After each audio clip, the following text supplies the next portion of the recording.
ครอบครัวที่เคยแตกแยกกันเพิ่นกะพ่อพ่อได้เลิกลากับผัวไปจังซี้ก็คิดจะเริ่มต้นใหม่เนาะเจ้าของก็มีลูกผู้หญิงผู้หนึ่งคันแม่นเริ่มต้นใหม่นี่คันแม่นว่าผัวบ่รักลูกเจ้าของสิเฮ็ดจั่งใดเนาะก็คิดหนักเดะแต่ว่าก็ตัดสินใจเอาผัวใหม่คือเก่าเอาผัวใหม่เนี่ยผัวก็มีลูกผู้ชายอีกผู้หนึ่งก็ด้วยแบบอายุวัยน่ะเด็กมันไล่เลี่ยกันเนาะเด็กก็เข้าสู่แบบอายุ10กว่าปีเฒ่าๆแบบว่าคือแบบว่าลูกสาวลูกของเมียเนี่ยอายุจะมากกว่า1ปีกับลูกผัวน่ะอายุน้อยกว่า1ปีจังซี่นะไล่เลี่ยกันก็มาอยู่นำกันก็เป็นพี่เป็นน้องก็ว่ารักแพงกันจังซี่เนาะอยู่ก็เลี้ยงอยู่คือคนในครอบครัวเนาะก็อยู่นำกันก็ส่งเรียนไปส่งไปโรงเรียนอิหยังปกตินี่แต่ว่าพอลูกเข้าสู่วัยหนุ่มสาวคือว่าเด็กน้อยช่วงวัยกำลังเติบโตของเขาเนี่ยแล้วบัดนี้คือแบบต่างฝ่ายต่างก็บ่แม่นแบบพี่น้องทั้งสายเลือดเนาะก็เกิดแบบความแบบรู้สึกแบบชอบกันแบบรักกันจังซี่นะว่าพี่น้องแต่ว่าเขาก็บ่แม่นสายเลือดจังซี่เขาก็รู้ดีเพราะว่าลูกใหญ่แล้วจังได๋มาอยู่นำกันเนาะกับผัวใหม่จังซี่นะพ่อแม่ก็บ่ทันรู้แล้วบัดนี้คือแบบว่าเขาน่ะแบบเขารักกันจังซี่แหมแล้วก็รักกันแล้วก็คือแบบว่าเด็กน้อยวัยอยากเรียนรู้อยากลองจังซี่อยากรู้อยากเห็นจังซี่นะคือเขาก็มีอิหยังกันจังซี่เนาะระหว่างพี่น้อง2คนนี่พ่อแม่บ่รู้พ่อแม่บ่รู้ก็เห็นว่าเขาถูกกันดีถูกคอกันแบบพูดคุยกันสิสนิทสนมกันพ่อแม่ก็ดีใจว่าลูก2คนเขารักกันเข้ากันได้ดีจังซี่พ่อแม่ก็บ่มีปัญหาเพราะว่าบางครอบครัวก็สิมีปัญหาในแบบลูกน่ะบ่ถูกกันเด้ยิ่งโดยเฉพาะผู้หญิงผู้ชายนี่ทะเลาะกันบ้างอิหยังบ้างจังซี่บางครั้งก็จะแบบน้อยใจว่าพ่อบ่รักแม่บ่รักจังซี่แม่นบ่เพราะว่ามันบ่แม่นพ่อแม่เจ้าของโดยแท้จริงนั่นนะเขาก็จะคิดบางคนจะมีมุมมองแบบนี้จังซี่นะพ่อแม่ก็ดีใจว่าลูกน่ะถูกกันช่วยเหลือกันดีดูแลกันดีไปโรงเรียนจังซี่ไปโรงเรียนไปส่งจังซี่ก็ดูแลกันดีแล้วพอมันแบบสำหรับสายตาชาวบ้านเนาะมันก็ต่างสำหรับว่าพี่ๆน้องๆเนี่ยการดูแลการแบบว่าการพูดคุยกันจังซี่มันต่างชาวบ้านก็เลยแบบชาวบ้านคนบ้านใกล้ชิดกันซี้ก็เลยว่าลูกเจ้า2คนคื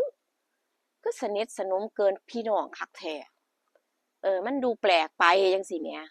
มันดูแปลกไปเจ้าสังเกตบ่จังซี่บางคนก็เว้าต่อหน้าแบบตรงๆเนาะว่า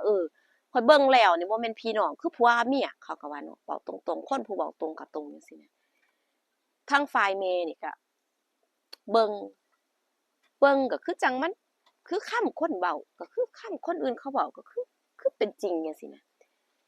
แม่ก็เริ่มบ่สบายใจเนาะก็เลยคุยกับพ่อได้เว้ากับพ่อว่าลูกมีท่าทีแบบนี้มันน่าคิดบ่จังซี่แหมทางผัวนี่ก็ว่าบ่น่าจะเป็นหยังดอกพี่น้องเขาถูกกันมันดีแล้วถ้าเขาทะเลาะกันมีปัญหากันพ่อแม่ที่จะลำบากใจที่สุดคือพ่อแม่เด้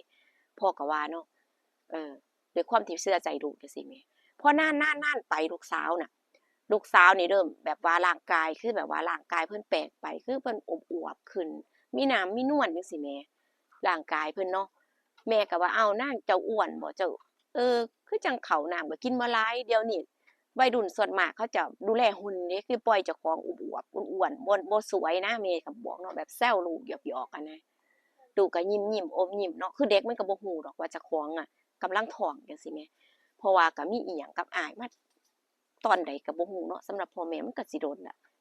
จนท้องแล้วทีนี้ลูกก็บ่ฮู้เรื่องจังซี่แล้วคือหมายถึงว่าเด็กคือแบบว่าเพิ่นท้องแล้วเพิ่นก็สิมีอาการแพ้จังซี่นะเพิ่นก็สิมีอาการแพ้อาการแบบว่าของคนท้องนั่นแหละเออคือจังคนบ่สบายจังซี่เนาะแม่ก็เลยว่าไปหาหมอบ่ลูกถ้าบ่สบายก็ไปหาหมอเบิ่งขาดเรียนมาหลายมื้อแล้วจังซี่นะเออก็บ่ยอมไปว่าบ่เป็นหยังดอกลูกอัน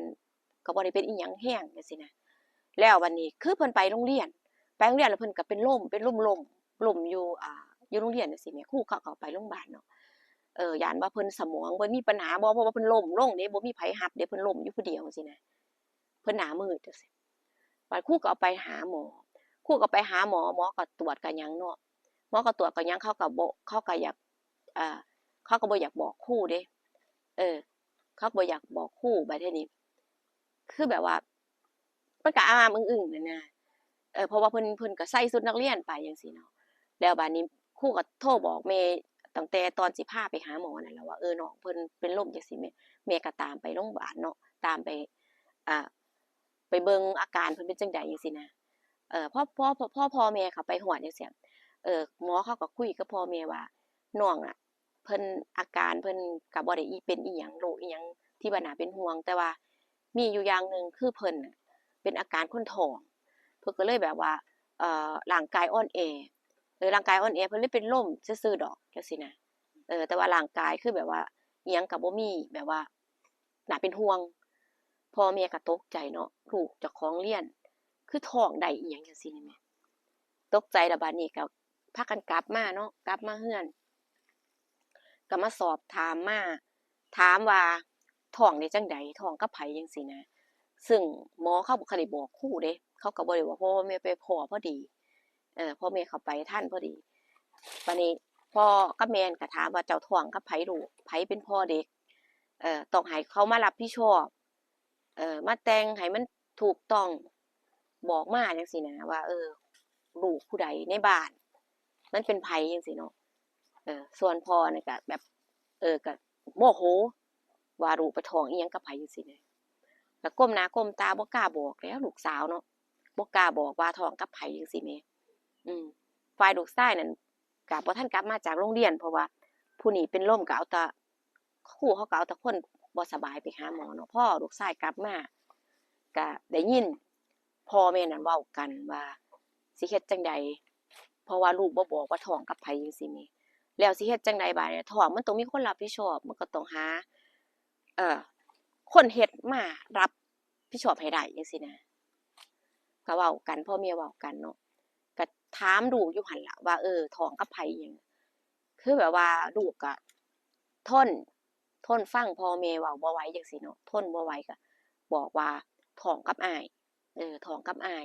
ท้องกับอ้ายเจ้าของส่วนแม่เนาะ